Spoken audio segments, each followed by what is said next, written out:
Hello friends, मैं भूषण गायकवाड़ फिर एक बार आप सभी का स्वागत करता हूं अपने इस यूट्यूब चैनल में। तो दोस्तों, आज हमको नया चैप्टर पढ़ना है जो कि है reproduction in lower and higher animals. Plants के बारे में हमने डिस्कस कर चुके हैं लास्ट वीडियो लेक्चर्स में। अब हम बात करेंगे रिप्रोडक्शन इन एनिमल्स। ठीक है, जैसे कि प्लांट्स में हमने डिस्कस किया था कि रिप्रोडक्शन एक प्रोसेस होती है जिसमें कि न्यू यंग वंस का प्रोडक्शन होता है from the pre existing parent. Simple सी बात है, रिप्रोडक्शन का डेफिनेशन तो चेंज होने नहीं वाला, बट जो बुक में वर्ड्स दिए हैं उन्हीं वर्ड्स को लेके रिप्रोडक्शन का डेफिनेशन हमने लिखा है यहाँ पे। बड़ा सिंपल सा डेफिनेशन है और मीनिंग सेम ही है, बस वर्ड डिफरेंट है।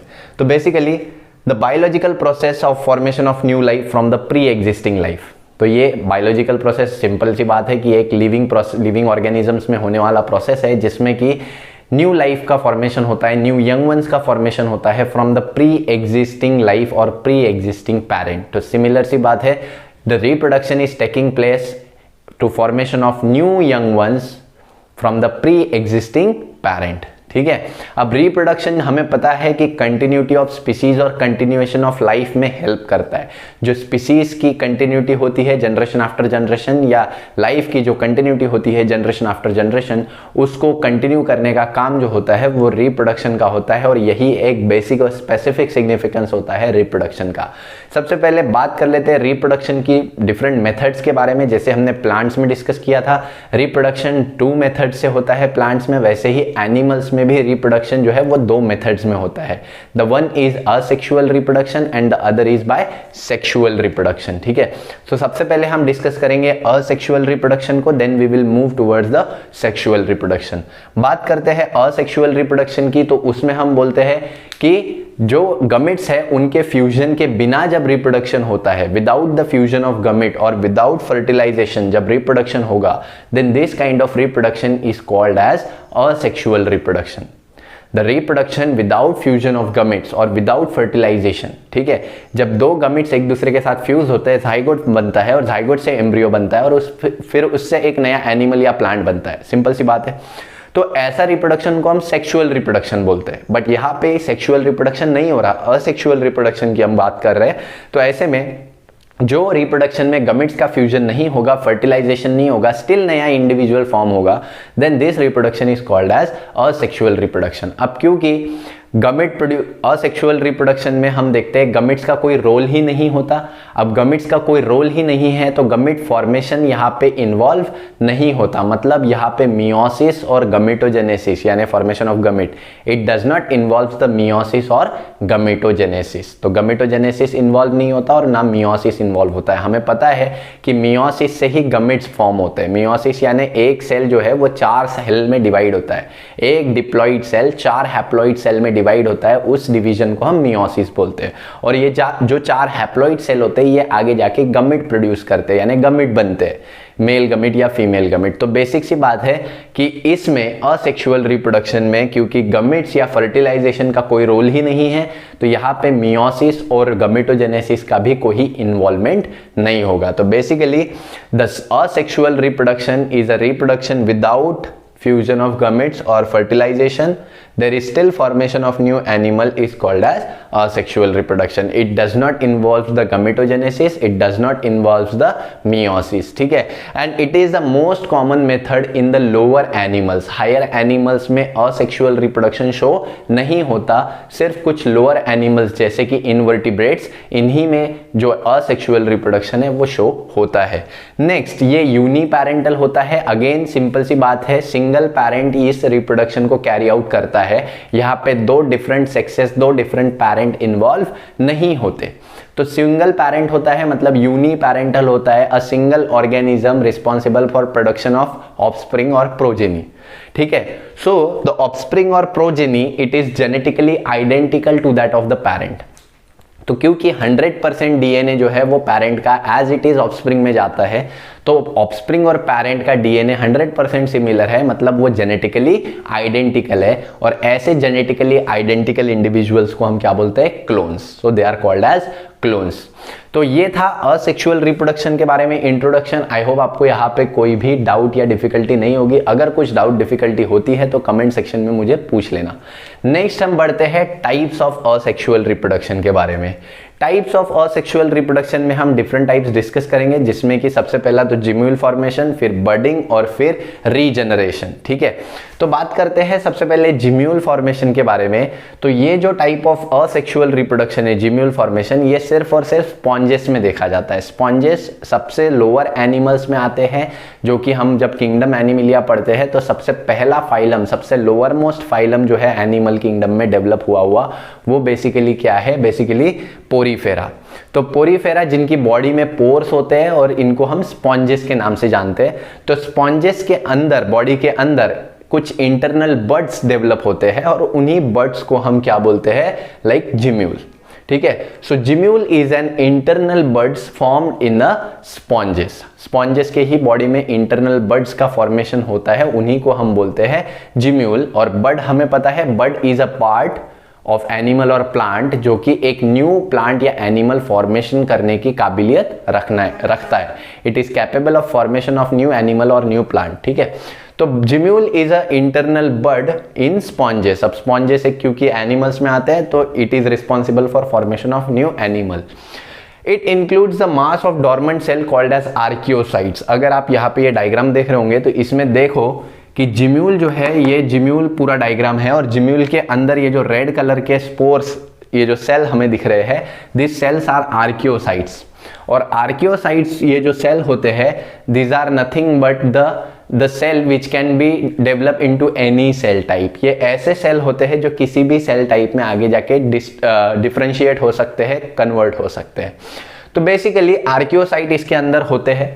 ठीक है, और ये आर्कियोसाइट डॉर्मेंट होते हैं स्टार्टिंग में, कुछ पीरियड ऑफ टाइम के लिए इनएक्टिव होते हैं और बाद में वो एक्टिवेट होते हैं। ठीक है, it is capable of formation of new organism. तो ये कैपेबल होते हैं for the formation of new animals. तो बेसिकली क्या है जिम्यूल? जिम्यूल जो है एक डॉर्मेंट मास है सेल्स का, और कौन से सेल्स का? आर्कियोसाइट्स का। And basically it is capable of formation of new organism. तो बेसिकली ये जो हम बोलते हैं पूरा का पूरा ये जो जिम्यूल स्ट्रक्चर है, ये अनफेवरेबल कंडीशन को ओवरकम करने के लिए डेवलप होता है। अनफेवरेबल कंडीशन, जब जिम्यूल फॉर्म होते हैं तो सराउंडिंग कंडीशन जो होती है एनिमल की, वो अनफेवरेबल होती है। उस कंडीशन में जिम्यूल नए ऑर्गेनिज्म में डेवलप नहीं कर पाता, तो उस कंडीशन में वो डॉर्मेंट रहता है, इनएक्टिव रहता है। ठीक है, और जब भी उसे फेवरेबल कंडीशन मिलती है ये एक्टिव हो जाता है, यानी ये न्यू ऑर्गेनिज्म में डेवलप कर जाता है। ठीक है, अगेन ये जो आर्कियोसाइट है, इसके सराउंडिंग में ये जो लेयर आप देख रहे हो, this layer is developed by the cells called amoebocyte. Amoebocyte के सिक्रीशन से, अमीबोसाइट भी कुछ टाइप ऑफ सेल होते हैं inside a Porifera, inside a sponge body. तो स्पॉन्ज बॉडी के अंदर के जो अमीबोसाइट सेल्स होते हैं, वो सेल क्या करते हैं, वो एक सिक्रीशन सिक्रीट करते हैं जो कि हार्ड और चिटिनस सिक्रीशन होता है। और चिटिन हमें पता है एक कार्बोहाइड्रेट है। तो चिटिनस लेयर एक सिक्रीट होती है सराउंडिंग टू द वॉल और सराउंडिंग द आर्कियोसाइट्स, और एक तरीके की ये वॉल एक लेयर फॉर्म करती है जिसमें इनर लेयर, आउटर लेयर और सेंटर में मोनो एक्सोनिक स्पिक्यूल्स होते हैं, कैलकेरियस स्पिक्यूल्स होते हैं। ठीक है, तो ये स्पिक्यूलेटेड एक तरीके के आउटर कोटिंग फॉर्म कर देते हैं सराउंडिंग द आर्कियोसाइट। ठीक है, और ये डॉर्मेंट स्टेज में रहते हैं जब तक कंडीशन जो है वो अनफेवरेबल है।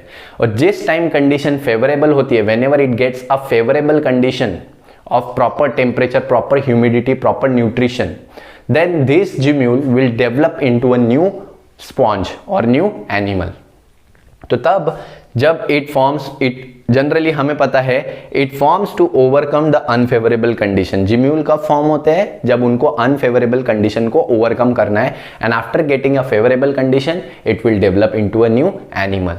ठीक है, तो बेसिकली हमने अभी तक असेक्सुअल रिप्रोडक्शन का इंट्रो में हमने देख लिया कि असेक्सुअल रिप्रोडक्शन क्या होता है, और जिम्यूल फॉर्मेशन स्पॉन्जेस में होता है। एग्जाम्पल इसमें हमने देखा स्पॉन्जिला। स्पॉन्जिला ऐसा एक स्पॉन्ज है जिसमें कि जिम्यूल फॉर्मेशन हम देख सकते हैं या देखने को मिलता है। अब इसके बाद हमको डिस्कस करना है बडिंग, और बडिंग के बाद regeneration. So now let's talk about budding.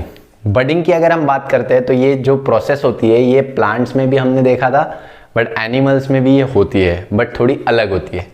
Budding क्या होता है? बेसिकली एक स्मॉल आउटग्रोथ डेवलप होता है एनिमल बॉडी पे, जनरली बेस पे, बॉडी के बेस पे एक छोटा सा, जैसे कि आप देख रहे होंगे ये हाइड्रा की बॉडी है और हाइड्रा के बॉडी में एक छोटा सा, एक बेस पे एक छोटा सा आउटग्रोथ डेवलप हो रहा है which will later develop into a new organism after detachment from the body.